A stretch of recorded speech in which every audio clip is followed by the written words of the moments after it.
Selamat siang Pak, perkenalkan nama saya Adelgunda Kawodon. Saya akan menjelaskan hasil review materi saya tentang Sistem Informasi Manajemen. Materi pertama tentang konsep dasar Sistem Informasi Manajemen. Bagian 1, dasar-dasar keunggulan strategis. Yang pertama, sistem. Suatu susunan yang teratur dari kegiatan-kegiatan yang saling berkaitan, yang melaksanakan dan mempermudah kegiatan-kegiatan utama organisasi atau institusi. Yang berikut, informasi. Data yang telah diproses atau diolah sehingga memiliki arti atau manfaat. Data yang telah diolah menjadi sebuah bentuk yang berarti bagi penerimanya dan bermanfaat dalam mengambil keputusan. Yang berikut, manajemen. Kegiatan yang dilakukan untuk menyelesaikan suatu pengelolaan kegiatan, untuk menjalankan tugas dan fungsi, serta tujuan suatu organisasi. Proses pemanfaatan sumber daya yang tersedia untuk mencapai tujuan. Kegiatan dalam manajemen, perencanaan, pengendalian, pengawasan, pengambilan keputusan. Yang berikut, sumber daya, manusia, material, modal, dan informasi. Berikut, sistem informasi adalah suatu sistem yang ada di dalam suatu organisasi yang menemukan kebutuhan pengolahan transaksi harian, mendukung operasi yang bersifat manajerial dan kegiatan strategi dari suatu organisasi. Sistem informasi merupakan sistem yang mempunyai kemampuan untuk mengumpulkan informasi dari semua sumber dan menggunakannya. Yang berikut, definisi sistem informasi manajemen. Sistem informasi manajemen didefinisikan sebagai suatu sistem berbasis komputer yang menyediakan informasi bagi beberapa pemakai dengan kebutuhan yang serupa.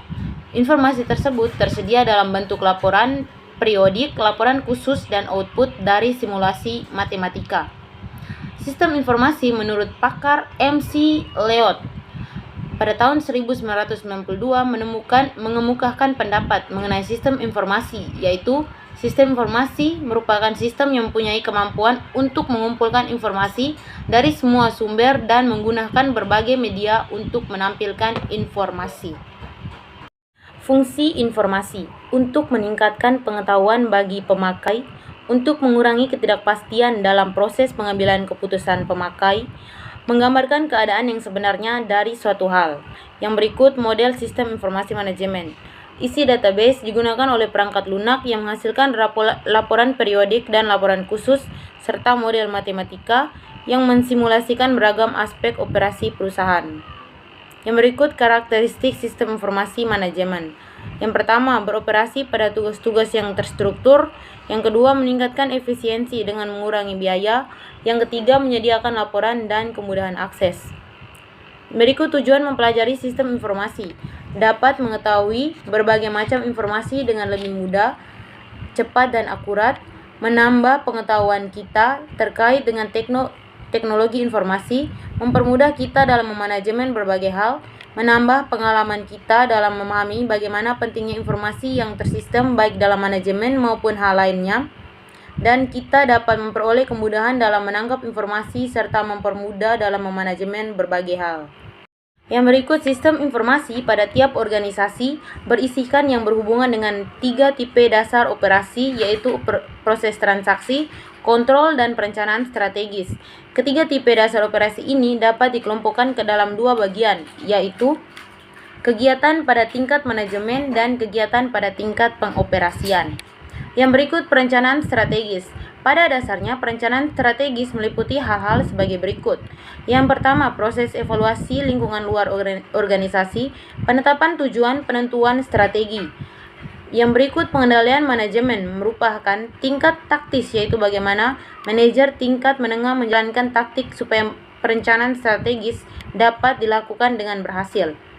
Pengendalian operasi merupakan proses penerapan program yang telah ditetapkan di pengendalian manajemen dan difokuskan pada tugas-tugas manajemen tingkat bawah. Yang berikut, tipe keputusan manajemen. Yang pertama, keputusan terstruktur atau terprogram. Yang berikut, keputusan setengah terstruktur atau semi terprogram. Dan yang terakhir, keputusan tidak terstruktur atau tidak terprogram. Tipe-tipe pengawasan. Dalam pengawasan terdapat beberapa tipe pengawasan seperti yang diungkapkan Winardi. Fungsi pengawasan dapat dibagi dalam 3 macam tipe atas dasar fokus aktivitas pengawasan antara lain. Yang pertama, pengawasan pendahuluan atau preliminary control. Yang ke-B, pengawasan pada saat kerja berlangsung atau concurrent control. Yang ke-C, pengawasan feedback atau feedback control. Yang berikut karakteristik pengawasan yang efektif. Kriteria agar SIM berjalan efektif yaitu mengikut sertakan pemakai dalam tim perancangan, mempertimbangkan secara hati-hati biaya sistem, memperlakukan informasi yang relevan dan terseleksi, adanya pengujian pendahuluan, menyediakan latihan dokumentasi tertulis pada berbagai operator dan pemakai sistem. Sedangkan kriteria utama SIM efektif yaitu pengawasan terhadap kegiatan yang benar, tepat waktu dalam memakainya, menekan biaya secara efektif, sistem yang digunakan harus tepat dan akurat, dapat diterima oleh yang bersangkutan. Tahap-tahap proses pengawasan. Yang pertama, tahap penetapan standar. Yang kedua, tahap penentuan pengukuran pelaksanaan kegiatan. Yang ketiga, tahap pengukuran pelaksanaan kegiatan. Yang keempat, tahap pembandingan pelaksanaan dengan standar. Yang kelima, tahap pengambilan tindakan koreksi. Pentingnya pengawasan, yaitu perubahan lingkungan organisasi, peningkatan kompleksitas organisasi, meminimalisasikan tingginya kesalahan-kesalahan, kebutuhan manajer untuk mendelegasikan wewenang komunikasi, menilai informasi, dan mengambil tindakan koreksi. Materi yang kedua tentang sistem informasi manajemen. Komponen-komponen SIM. Definisi manajemen. Menurut Gordon, komponen sistem informasi manajemen yaitu perangkat keras komputer, perangkat lunak, database, prosedur, dan petugas pengoperasian. Komponen SIM terdiri dari dua bagian, yaitu komponen sistem informasi secara fungsional dan komponen sistem informasi secara fisik. Hardware. Hardware digambarkan sebagai mesin, alat, device, dan peralatan equipment yang berkaitan dengan pengolahan data. Digunakan untuk menunjukkan fungsi penyiapan data input, data perhitungan, data penyimpanan, dan menampilkan output. Yang berikut komponen hardware. Central Processing Unit atau CPU memproses data dan mengendalikan komponen lainnya dalam sistem komputer. Storage Unit atau untuk menyimpan data baik yang bersifat temporer atau sementara ataupun permanen. Yang berikut input device, memasukkan data, merubah data untuk proses dalam komputer. Dan yang terakhir telecommunication device, mengendalikan peralihan informasi berhubungan berbagai unit komputer dalam suatu jaringan. Tentang software. Software sejumlah instruksi untuk mengendalikan operasi dari sistem komputer untuk pemrosesan. Digunakan untuk mengelola sumber daya komputer. Tanpa software, hardware, komputer tidak dapat menjalankan fungsinya.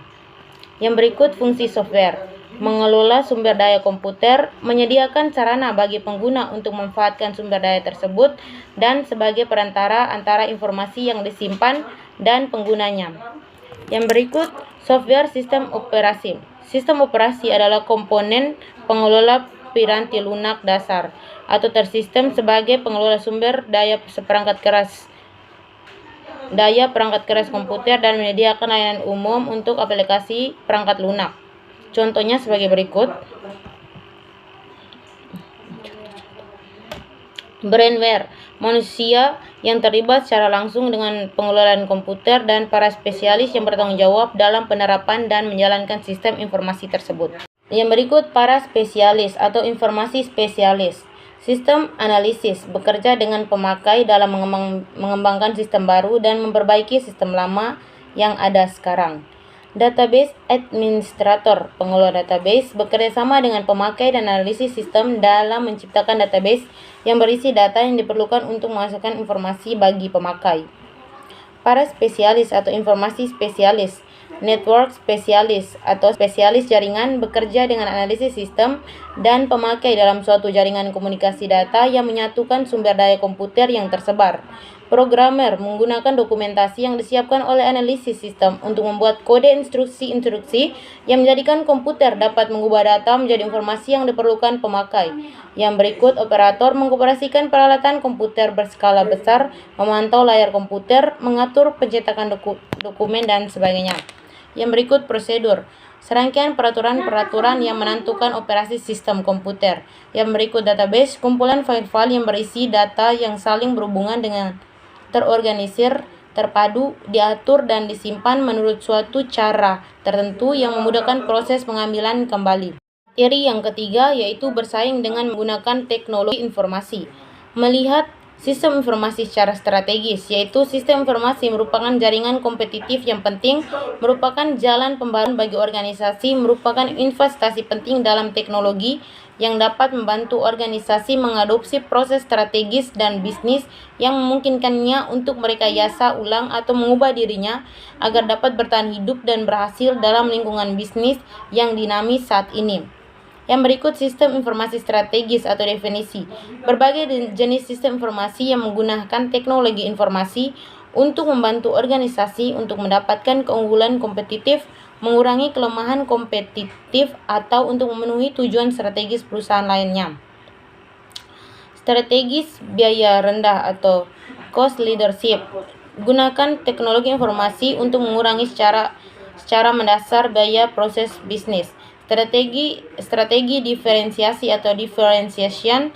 Kembangkan berbagai fitur teknologi informasi untuk melakukan diferensiasi produk dari jasa dari para pesaingnya. Yang berikut strategi inovasi atau innovation. Buat produk dan jasa baru yang memasukkan berbagai komponen teknologi informasi. Pertumbuhan atau growth. Digunakan teknologi informasi untuk mengelola perluasan bisnis secara regional dan global secara signifikan, memperluas kemampuan perusahaan untuk memproduksi barang dan jasa. Yang berikut strategi persekutuan atau alliance. Gunakan teknologi informasi untuk membuat organisasi virtual dengan para mitra bisnis. Yang berikut strategi kompetitif lainnya, mengunci pelanggan atau pemasok di dalam atau looking in customer and suppliers. Rantai nilai atau value chain, definisinya melihat perusahaan sebagai rangkaian atau jaringan berbagai aktivitas dasar yang menambah nilai produk dan jasanya serta selanjutnya menambah margarin perusahaan. Bagian kedua, menggunakan teknologi informasi sebagai keunggulan strategis. Yang pertama, bisnis yang berfokus pada pelanggan. Terletak pada kemampuan perusahaan untuk mempertahankan loyalitas pelanggan, mengantisipasi kebutuhan pelanggan di masa datang, merespon kekhawatiran pelanggan, menyediakan layanan berkualitas tinggi bagi pelanggan.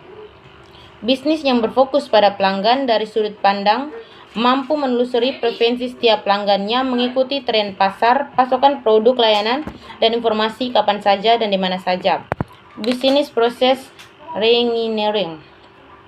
Pemikiran kembali yang mendasar dan pendesainan ulang yang radikal atau proses bisnis untuk mencapai perbaikan yang dramatis dalam biaya, kualitas, kecepatan, dan layanan.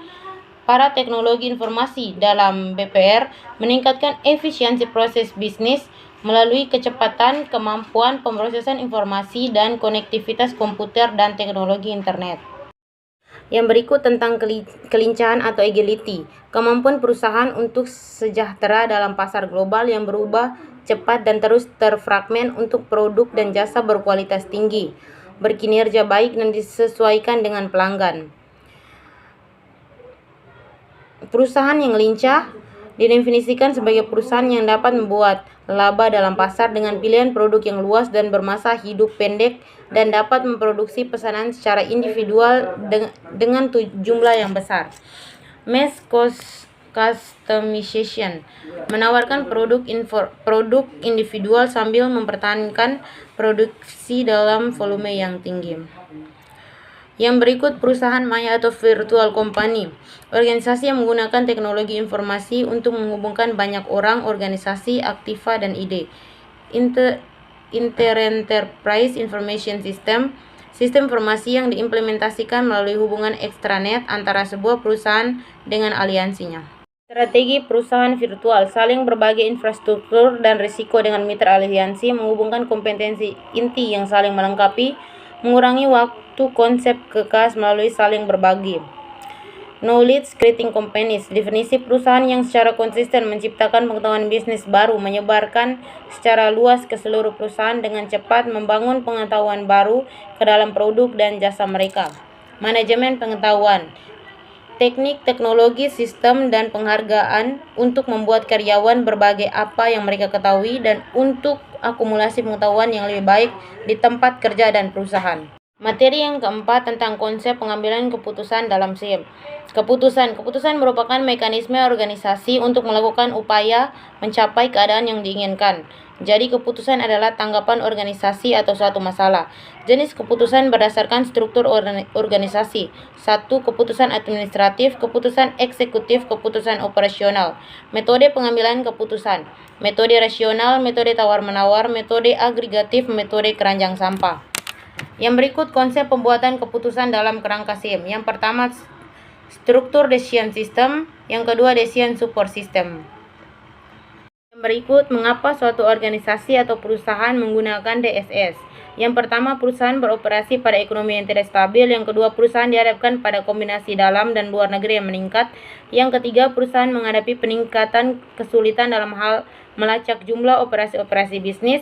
Yang keempat, sistem komputer perusahaan tak mendukung peningkatan tujuan perusahaan dalam hal efisiensi, profitabilitas, dan mencari jalan masuk di pasar yang benar-benar menguntungkan.